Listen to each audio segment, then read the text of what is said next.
What's up, YouTube? So you're still in the process of trying to figure out if you're going to breed bearded dragons or not.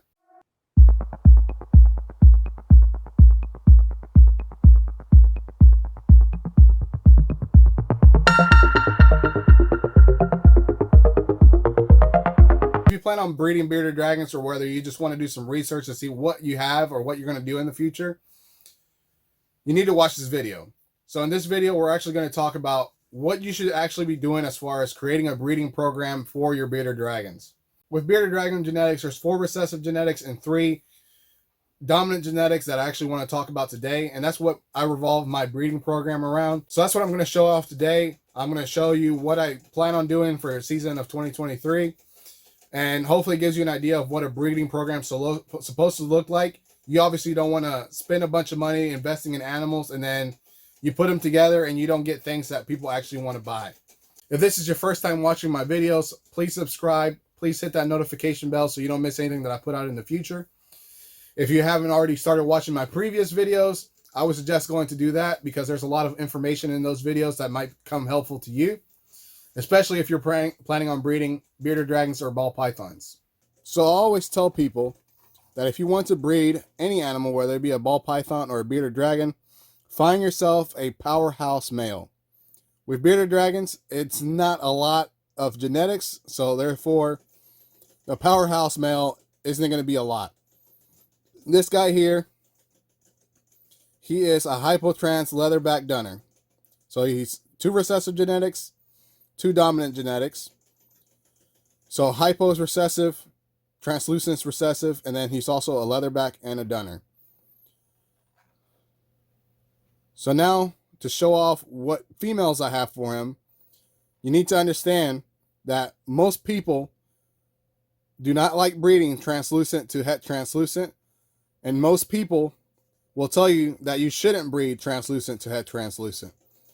So if you're that person, your powerhouse male is probably going to be a het trans instead of a visual trans. This girl here is actually a hypo het translucent. I prefer all my dragons come out as hypo because I think hypo does wonders for the colors. So I breed hypo to hypo, which is no issue there. This girl is again het translucent. So again, some people out there prefer not breeding het translucent to visual translucent. I've never had any issues breeding het translucent to visual translucent. If you prefer breeding het to het, just get a het trans male and a het trans female. Now, all of my parents are not going to produce translucent bearded dragons. Some of my parents are to create more hets. So I also have a normal female that is not het translucent for that male. Now, this guy is a hypo wero. Shown him off before. Now, you are not able to breed wero to het wero or 0 to het 0. Or wiblets to het wiblets.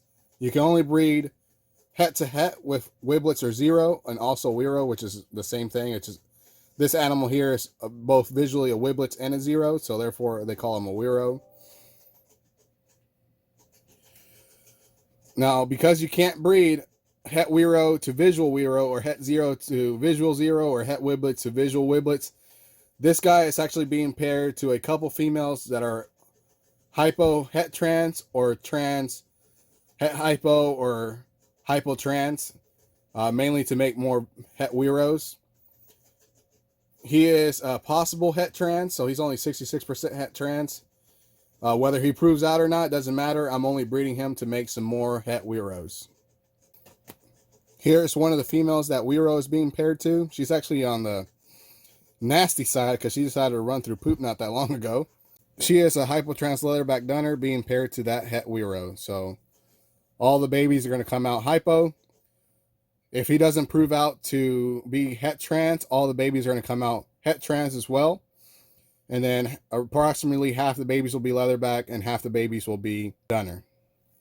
Now, as mentioned, find yourself a powerhouse male. Find yourself some females that complement those genetics. So if you're breeding for hypo and you have a hypo male, find a hypo female or a het hypo female. If you're breeding for translucent and have a het trans or translucent male, find yourself a het trans female. If you have a leatherback male or a dunner male, I would not look for females that are either leatherback or dunner, mainly because leather to leather creates silkies, which most people don't want to breed for. And then dunner to dunner, I haven't really seen any adverse effects to dunner breedings. When dunners first came out, they were experiencing a lot of negative effects as far as storing food in their throats. And obviously, the longer they do that, the more likely there are to cause issues. So when you're breeding dunner to dunner, I just suggest not doing that because there's really no reason to do it, because approximately half the babies are going to come out as dunners anyway, with just one parent being a dunner. Versus if you breed dunner to dunner, it's only 75% of the babies are going to come out as dunners. For 25% more babies that are dunners and also possibly having issues with the babies, there's no reason to do dunner to dunner. So the way I do it is I find myself a powerhouse male, and again, I find a female to complement those genes. So if my Wero, my Hypo Wero, is not a leatherback, it's not a dunner. So therefore, his females that I'm breeding him to are either going to be leatherback or dunner, or combination of both. They're also going to be translucent to see if I can prove out that translucent gene.